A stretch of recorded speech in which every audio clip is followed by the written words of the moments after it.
Танцы на колясках – это на самом деле довольно просто по сравнению с танцами людей, имеющих тяжелые ментальные заболевания. И когда танцуют именно такие ментальные инвалиды без чьей-либо сторонней помощи, это высший пилотаж.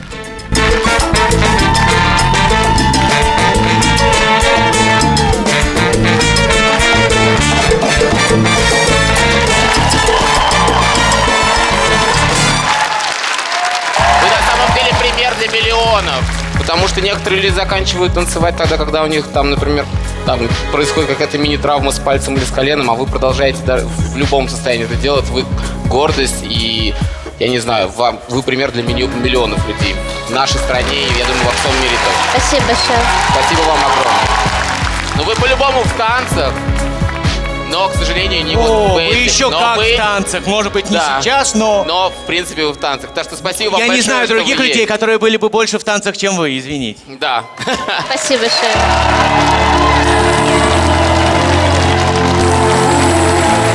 Спасибо вам огромное.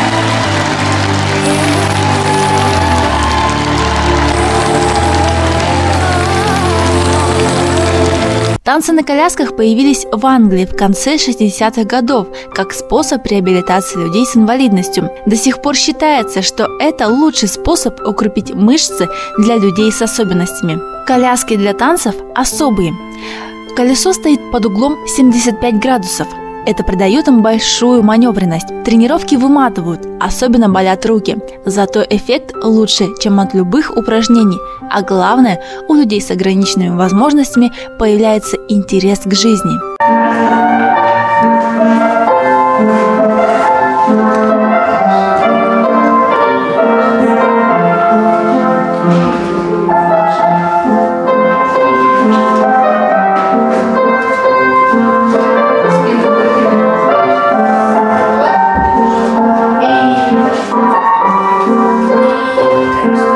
В Якутске при Дворце детского творчества дети, передвигающиеся на колясках, имеют возможность проявить себя в танцевальной сфере под руководством педагога Елизаветы Афанасьевой. Занятия проводятся как индивидуально, так и коллективно, в среднем по 30 минут. Помимо этого имеются и общие репетиции с танцевальным коллективом «Серпантин».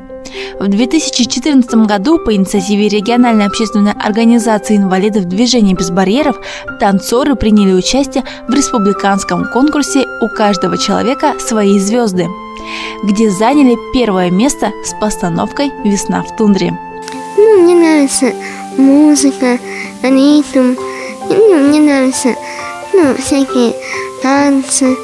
Я часто смотрю в интернете разнообразные танцы, клипы.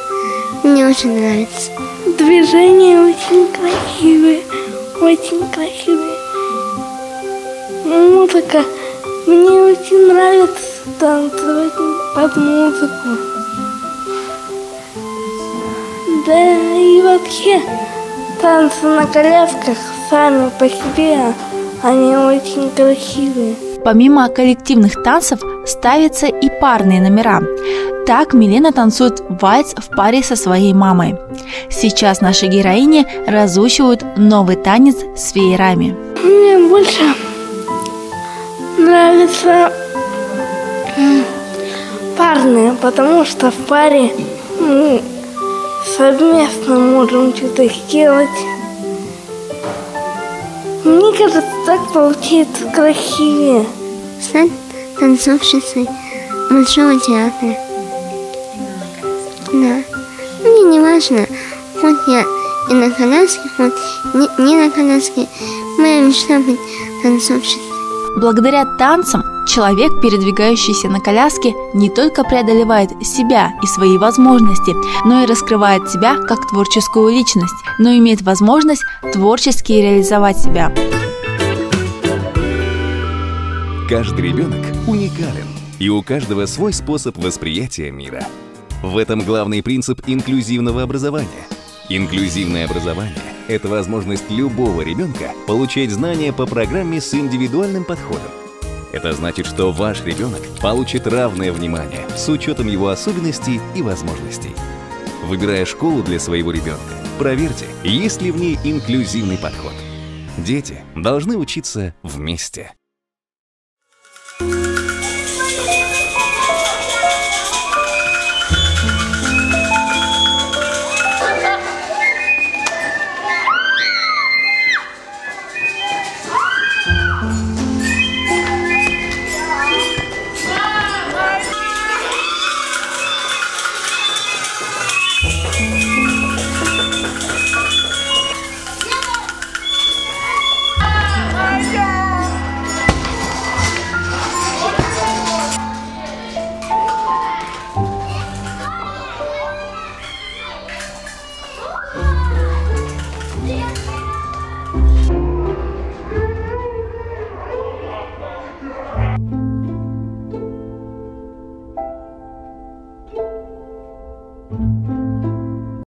Всем известно, что инклюзивное образование предоставляет возможность каждому ребенку с ограниченными возможностями здоровья реализовать свои потребности в развитии и в получении образования наравне со своими сверстниками. Важнейшая задача развития инклюзивного образования – это подготовка руководителей инклюзивных образовательных учреждений, педагогов и специалистов, реализующих практику инклюзивного образования. С июля 2015 года в Республиканской специальной коррекционной общеобразовательной школе-интернат для слабовидящих и слабослышащих начал свою работу Республиканский ресурсный центр по сопровождению инклюзивного образования, цель которого – формирование единого образовательного пространства для обеспечения развития инклюзивного образования в Якутии.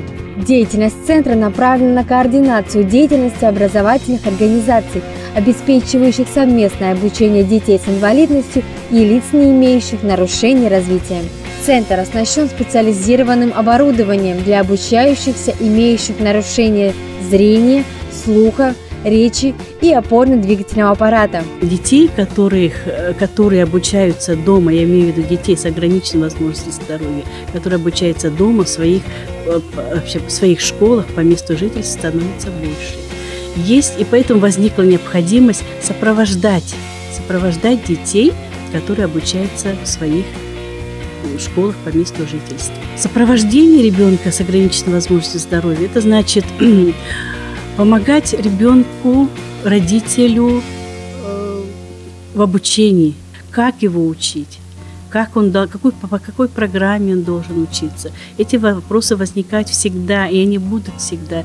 Поэтому мы готовы помочь и педагогу, учителю, который берет в класс такого ребенка, и родителю. В первую очередь мы хотим и желаем, и сопровождаем родителя. Ведь родитель живет со своим ребенком 24 часа. Методические десанты. То есть будем формировать хорошую бригаду, в состав которой будут входить узкие специалисты, логопеды, тифлопедагоги, сурдопедагоги, специалисты из нашего республиканской ПМПК, специалисты других областей. И вот таким методическим десантом мы первый раз выезжали в Намскую область. И там мы увидели, что этот вид работы, эта деятельность востребована, и она должна быть. В феврале мы планируем съездить в Амгу. В Амге есть хороший опыт по инклюзивному образованию. Мы хотим это посмотреть, посоветовать и далее распространить, рассказать об этом опыте другим школам тоже. С 2014 года на базе Республиканской коррекционной общеобразовательной школы-интерната работает дошкольная группа «Гнездышко», являющаяся консультационно-реабилитационным центром для детей с нарушением слуха дошкольного возраста. С детьми проводятся как индивидуальные, так и групповые занятия по развитию речи, слухового восприятия, формированию элементарных математических представлений и ознакомлению с окружающим миром. Занятия проходят ежедневно в будние дни по 3 раза в день. Одно занятие длится 20-30 минут. Каждую пятницу в центре проходит родительский день, где сами родители проводят занятия со своим ребенком, показывают, чему научились за неделю специалисту, после чего получают необходимые замечания и консультации для увеличения эффективности занятий дома. В наш центр принимаются дети дошкольного возраста от 0 до 7 лет. С этого сезона мы принимаем также детей, школьников начальных классов, которые обучаются в обычных школах. К нам приходят с родителями. Когда родители начинают заниматься дома с ребенком, дети быстрее реабилитируются и начинают уже быстрее слушать и говорить. Большую роль играет именно родитель. Именно родитель должен заниматься с ребенком, особенно дошкольного возраста. Мы приехали из Солданского Улуса. Вот. Дочку зовут Никифорова Мальвина. Ей 3 года и 5 месяцев. Вот. У нас диагноз двусторонняя глухота. И вот 15 октября нам сделали кохлеарную имплантацию на правое ухо.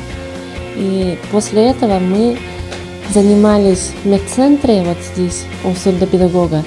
И вот с прошлой недели, с 12 числа, начинали проходить здесь реабилитацию в реабилитационном центре «Гнездышко». Здесь нам очень нравится, педагоги очень опытные все.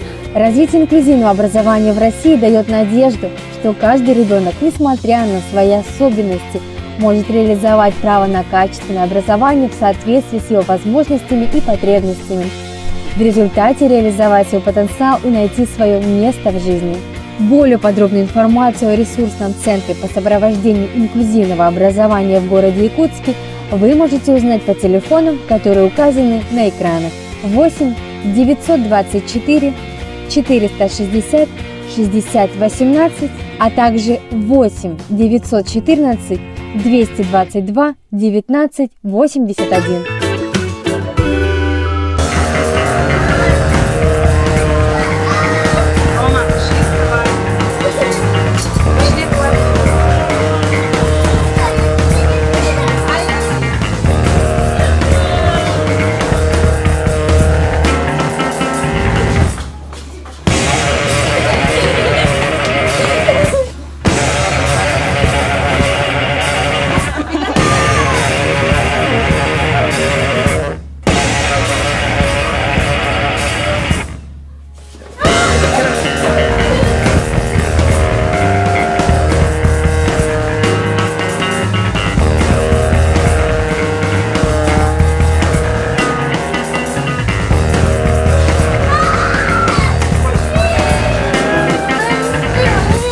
Здесь